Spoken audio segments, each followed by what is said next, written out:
오늘은 참 멋진 시이고 한국 사람들에게 잘 알려진 시이지만 참 생각을 갖게 하는 시 하나를 소개하며 말씀을 시작하려고 합니다.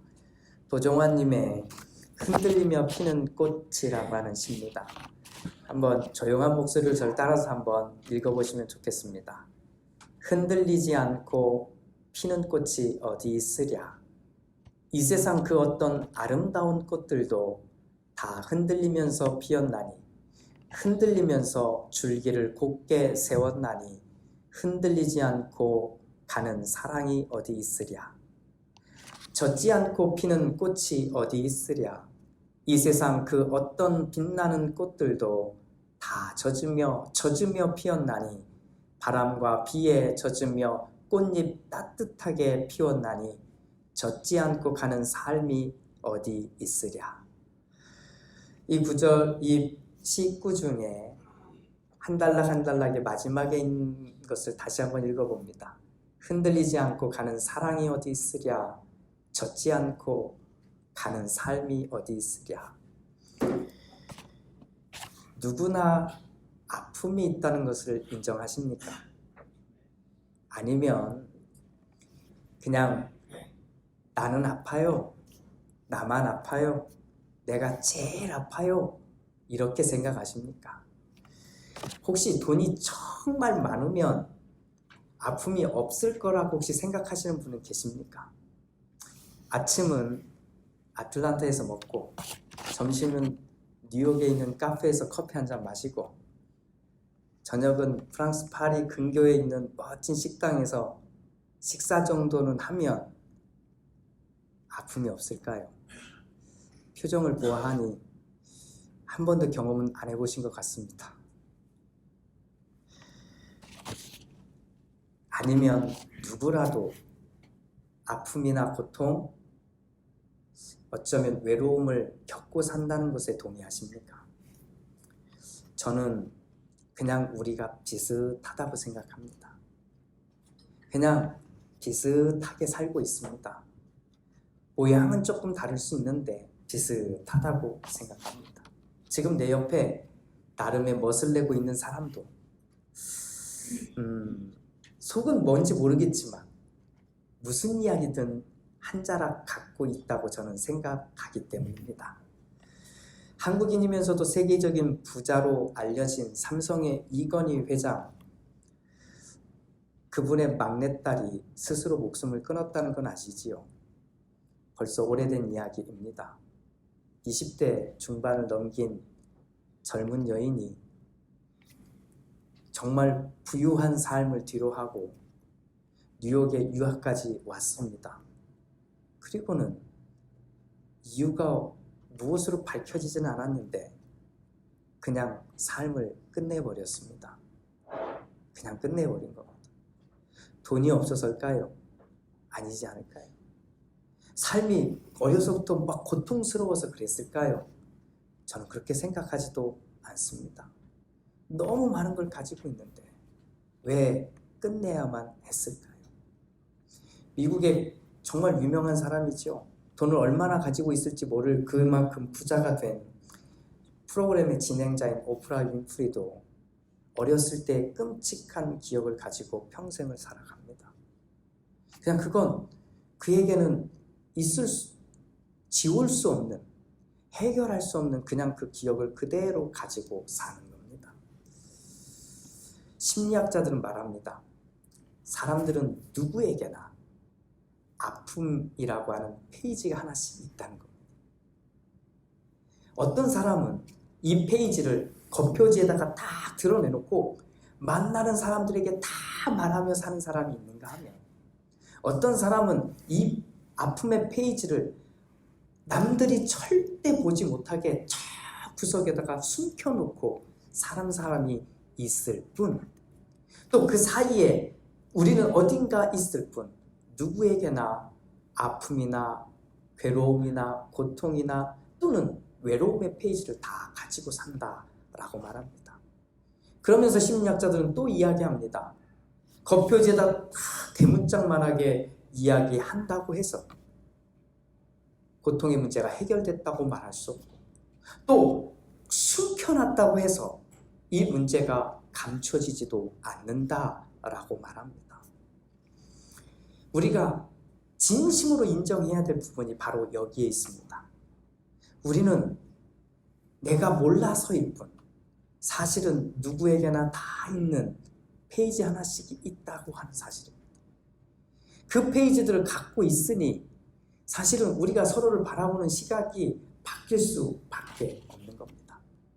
오늘 우리가 읽은 시편 88편 우리 일어서서 같이 읽으면서 어떤 느낌이 드십니까? 막 행복하고 좋은 느낌은 들지 않을 겁니다. 시편 88편을 읽으면 끊임없이 마치 저 바닥에서 우리를 끌어내리듯이 계속해서 끌어내리는 이런 이야기들만 담겨져 있습니다. 슬프다, 괴롭다, 아프다, 외롭다. 그냥 앞에 두 구절 제외하고는 나머지는 다 그렇습니다. 첫 두 구절은 이렇습니다. 주님, 나를 구원하신 하나님, 낮이나 밤이나 내가 주님 앞에 부르짖습니다. 내 기도가 주님께 이르게 하시고 내 울부짖음에 귀를 기울여 주십시오 라고 두 절을 딱 말해놓고는 그 다음부터는 완전히 그냥 읽으면 읽을수록 계속 땅바닥으로 끌어내리고 있는 이야기입니다. 탄식하며 하면서 시작합니다. 나는 고난에 휩싸여 있고 내 목숨은 지옥의 문턱까지 내려가 있습니다. 죽을 지경입니다. 기력이 너무 다해서 기진맥진해 있습니다. 하나님마저 나를 버리신 것 같습니다. 하나님이 나를 치신 것 같습니다. 하나님이 나를 엎으신 것 같습니다.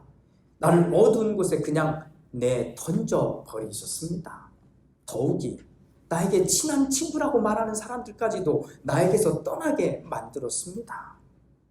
이제는 너무 힘들어서 그 고통이 내 눈을 흐릿하게까지 만들었습니다. 그런데 말입니다. 내가 어려서부터 고통을 받았다는 것 아시지요? 이 얘기까지 끌어내는 겁니다.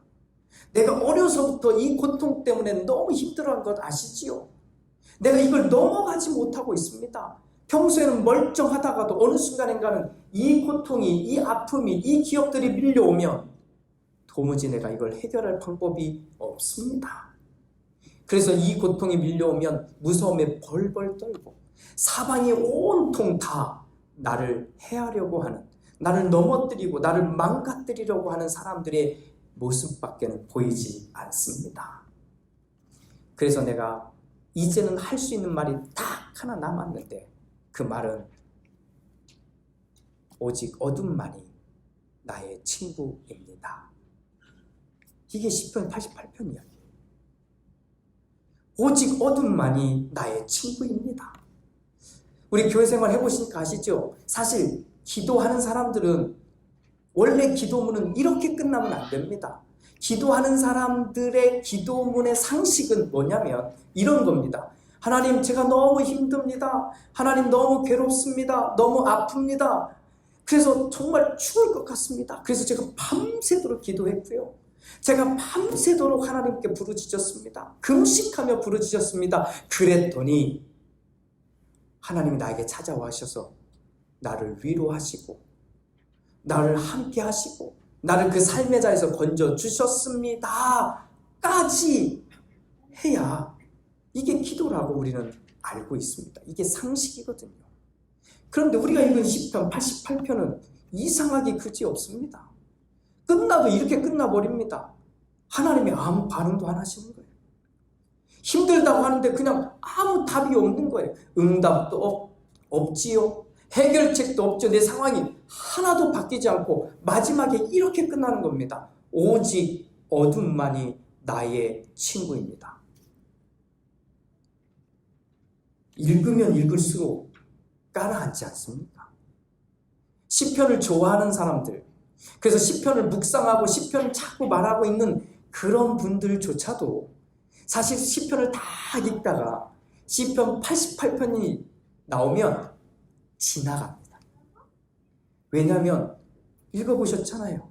우리 읽어봤잖아요. 읽으면 기운이 나는 게 아니고요. 계속 가라앉는 거예요. 마치 마음이 그냥 심란해지는 겁니다. 왜? 끝이 이렇게 끝났거든요. 오직 어둠만이 나의 친구입니다.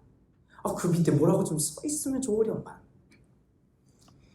그런데 왜 이런 기도가, 이런 노래가 우리가 있는 성경 안에 고스란히 자리하고 있을까요? 성경학자들은 그 힌트를 하나 제공해 줍니다. 원래 시편 88편을 읽다 보면 성경책에 본격적으로 1절이 시작하기 전에 이 시를 소개하면서 이런 문구가 나옵니다. 고라 자손의 찬송시, 에스라 사람 헤만의 마스길, 지휘자를 따라 마할란느한 못에 맞추어 부르는 노래, 이런 설명이 딱 나옵니다. 근데 이건 설명하면 기니까 짧게 이야기하면 이런 겁니다. 에스라 사람 헤만이라고 하는 사람이 이 시를 읽고 있는 사람들에게 할 말이 있다는 겁니다. 특별히 고통, 아픔, 외로움, 이걸 경험하는 사람들은 반드시 이것만큼은 알라고 이야기해주는 내용이 있다는 겁니다. 오늘 그것을 함께 나누겠습니다. 무엇일까요? 앞서 이야기한 내용 하나입니다. 우리는 다 아픔의 페이지를 하나씩 갖고 있다는 겁니다. 우리는 예외 없이 누구나 외로움의 페이지 하나씩 갖고 있다는 겁니다. 그러면 예외 없이 모두가 갖고 있으니 한번 봅시다. 우리가 서로를 어떻게 봐야 할까요? 하는 겁니다. 나는 남의 이야기를 모르니까 사실은 나만 힘든 것처럼 느낄 때가 많습니다. 나는 남들이 말하고 있는 것들이 모르니까 남들이 보여주는 그림만 보고 있는 겁니다. 그 그림만 보면 나만 외로운 것 같고 나만 슬픈 것 같고 나만 힘든 것 같이 느껴집니다. 이것이 우리가 사는 삶인데 시편 88편 기자는 분명히 말해주고 있는 겁니다. 믿음이 있어도 믿음이 없어도 우리에게는 똑같은 모양이 하나 있는데 바로 이거라는 거예요. 자, 믿음을 가지고 있기에 한번 생각해 봅시다. 힘들면 해결이 잘 되던가요? 기도하니까 문제가 싹 사라지던가요? 하나님을 예배하고 나면 내게 보여준 문제들이 싸그리 다 싹 없어지고 내 안에는 천국만 딱 자리하던가요? 아니라는 이야기를 해주고 있는 겁니다. 아니라는 이야기를 하고 있는 거예요. 어떤 때는 좀 되지요. 될 때는 어떻게 생각해요? 나에게 능력이 있구나. 나에게 힘이 있구나. 이렇게 생각하는데 어떤 때는 도무지 어떤 것도 보이지 않습니다. 어떤 것도 보이지 않으니 어떤 상태냐면 오늘 말씀처럼 오직 어둠만이 나의 친구입니다. 라고 말하는 상황이 된다는 겁니다. 우리 경험을 한번 되돌려 봅시다. 분명히 사람들하고 같이 있는데 외롭지 않으셨던가요? 분명히 사람들이 같이 있는데, 사랑하는 가족들과 같이 있는데도 외롭고 그냥 혼자 슬프고 뭔가 우울한 그런 느낌을 받지 않습니까? 사춘기나 갱년기를 말하는 거 아닙니다. 그런 거 상관없이 누가 내 옆에 없는 게 아니라 있어도 외로운 거예요. 누가 내 옆에 나를 알아주는 사람이 있어도 힘든 거예요. 그때가 있다는 겁니다. 누구에게나. 오늘 시편 88편 기자는 그것을 보라는 겁니다. 난 괜찮아요. 나는 항상 괜찮아요. 나는 모든 게 괜찮아요. 라고 말하지 말고 나도 그럴 때가 있구나. 나도 그럴 때가 있었지 라고 하는 겁니다. 누구라도 갖고 있다면 우리는 서로를 바라보는 시선이 바뀔 겁니다. 처음에는 나만 힘들다고 생각하니까 남들이 시기하고 질투하고 나빠 보일 겁니다. 그런데 나만 힘든 게 아니라 저 사람도 내가 이야기만 모를 뿐 힘든 일이 있구나, 어려움이 있겠구나, 아픔이 있겠구나 라고 생각하면 그 다음부터 우리 시선은 달라질 겁니다. 나만 아픈 것이 아니구나 이거지요. 나만 힘든 게 아니구나. 나만 이렇게 사는 게 아니구나. 왜 나만 이렇게 살아야지가 아니구나. 모양은 다른데 다 가지고 있구나. 요즘 한국의 탑 클래스의 연예인들 가운데 안타깝게도 일찍 삶을 마감하는 사람들 이야기가 많이 나옵니다. 차라리 그냥 성공하지 못해서 이러면 좀 이해라도 되지 않습니까? 그런데 꼭대기까지 올라간 사람들, 돈이 없어서일까요? 그거 아니잖아요. 인기가 없어서일까요? 아니잖아요. 수많은 팬들이 있어요. 그 사람들이 늘 응원하고 막 좋아 이렇게 하는데 왜 가야만 할까요? 왜 가야만 할까요? 그런데 연예인만 그럴까요? 연예인들이니까 뉴스에 나오는 거고요. 그러지 않은 일반인들도 그런 이유가 너무 많습니다. 그런 사람만 있는 게 아니라 그런 마음을 품고 살아가는 사람들이 모두 다라고 한번 생각해 보십시오. 누구도 예외가 없다고 생각해 보십시오. 그러면 우리는 이 마음을 갖게 될 겁니다. 옆에 있는 사람들을 보고 애틋한 마음을 갖게 될 겁니다. 열심히 살았구나. 열심히 살고 있구나. 함께 그렇게 살아가고 있구나. 이거예요. 함께 그렇게 살아가고 있구나. 시편 88편의 기자는 그러나 우리에게 하나는 분명히 하자고 이야기하는 겁니다. 하나는 분명히 하자는 겁니다. 오직 어두움만이 나의 친구입니다라고 지금 말하고 있지만 한 가지는 우리가 꼭 하자는 얘기를 하는 겁니다. 그것을 1절에는 나를 구원하신 하나님 내가 주님께 부르짖습니다. 9절에는 주님 온종일 주님께 부르짖으며 주님을 바라보면서 두 손을 들고 기도하였습니다. 13절은 주님 내가 주님께 부르짖고 첫 새벽에 주님께 기도드립니다. 무슨 말일까요? 나는 오직 어둠만이 지금 나의 친구입니다라고 말하지만 그래도 나는 하나님을 바라보겠습니다라고 하는 겁니다.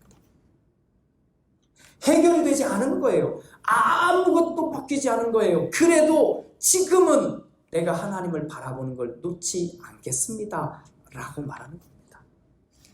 제가 우리 교회 성도들에게, 교우들에게 물었습니다. 우리 설문조사에 물어봤어요. 그 질문 중에 하나가 당신은 좋은 일이 생기면 가장 먼저 하나님께 감사를 드리십니까? 라고 하는 질문을 했습니다. 아시지요? 그냥 표시하신 거 아니지요? 분명히 물었습니다. 그런데 대부분이 네 라고 대답했습니다. 중간쯤 대답하신 분도 있고 아니라고 하는 분들도 있지만 대부분은 나에게 좋은 일이 생기면 하나님께 먼저 감사드립니다에 네 하셨습니다. 맞습니다. 그렇게 하는 겁니다. 좋은 일이 생기면 내가 능력이 있어서, 내가 힘이 있어서, 내가 돈이 있어서 좋은 일이 생긴 게 아니라 믿는 사람들은 그래도 하나님이 나에게 이 좋은 일을 주셨구나 하고서는 감사를 고백하는 겁니다. 혹시 그 감사의 내용이 건강이라면 건강한 몸을 주신 하나님께 몸으로 무엇인가 할 수 있는 일을 하시면 되는 겁니다. 혹시 감사의 내용 중에 자녀의 문제가 있었다면 그 자녀들과 함께 하나님이 원하는 일을 하면 되는 겁니다. 그 감사의 내용 중에 물질의 문제가 있으면 하나님이 주신 물질 하나님께 감사를 표하시면 되는 겁니다. 그렇게 하면 됩니다. 저는 참 좋습니다. 왜냐하면 우리 교우들이 좋은 일이 생기면 하나님께 먼저 감사를 드린다고 하니 얼마나 좋습니까? 그런데 오늘 말씀에 비추어서 한 가지 질문해 봅시다. 혹시 끊이지 않는 어려움이 찾아오면, 해결할 수 없는 고통이 찾아오면, 어찌할 수 없는 외로움이 찾아오면, 그때 계속 찾아오면 그때는 하나님을 바라보시겠습니까? 그때에도 하나님을 끝까지 찾으시겠습니까? 시편 기자는 그걸 하자는 겁니다. 오늘 시편 기자는 그냥 마무리가 이렇게 끝납니다. 오직 어두움만이 나의 친구입니다. 그런데 그렇게 끝나는 그 상황에도 시편 기자는 우리에게 이 말을 하고 싶은 겁니다. 우리만큼은, 예배를 드리는 우리만큼은 그 사이사이에 하나님을 찾는 모습을 잃지 말자는 거예요. 해결이 됐으니 할렐루야 아멘 하면서 사는 게 아니라 해결이 안 됐어도 오늘 나를 향해서 하나님의 그 모습을 바라보며 오늘 또 나는 기도하자라고 하는 겁니다. 사랑하는 교회 여러분, 우리는 점점 서로를 알아가게 될 겁니다. 그래도 모르는 이야기가 있을 겁니다. 억지로 캐내지 마십시오. 마구 캐내지 마십시오. 그렇다고 무심하게 외면하지도 마십시오. 하나는 분명히 알아주십시오. 우리 서로 다 아픔의 페이지, 외로움의 페이지 하나씩 갖고 있다는 것 아십시오. 오늘 저는 시편 88편을 묵상하며 이걸 나누고 싶은 겁니다. 시편 88편은 끌어내리는 말씀이 아니라 우리 다 그렇게 살고 있다. 그러니 다 그렇게 살고 있는 우리가 서로를 바라보며 우리가 어떻게 바라보며 가야 될까? 한잔하기라도 기도하고 있으면 박수 쳐줘야 되지 않겠습니까?